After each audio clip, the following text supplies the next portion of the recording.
Sample problem number 1. So we're going from diamonds, which is basically solid carbon. It contains moles of carbon. So you have to go from moles to particles of carbon. So you actually have to classify the proper particle here. So here we have moles, 0.0315 moles. We're going to multiply by a fraction. On the bottom, you would put moles, because that's what you're getting rid of. And on the top, because it's carbon, which is a single element, you have to use the particle atoms. Not formula units, not molecules, atoms for carbon.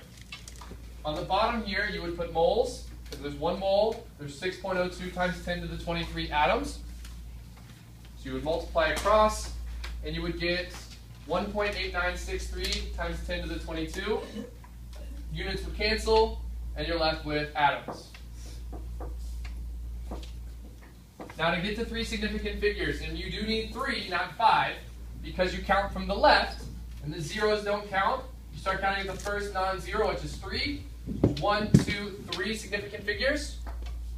So in your final answer, you need 3 as well. So it should be 1.90 times 10 to the 22 atoms.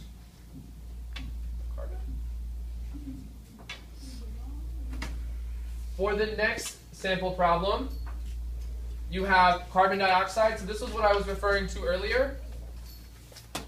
So every day you breathe out this many molecules of carbon dioxide, 7.81 times 10 to the 25. So you start with this number, we're using molecules. You multiply by a fraction.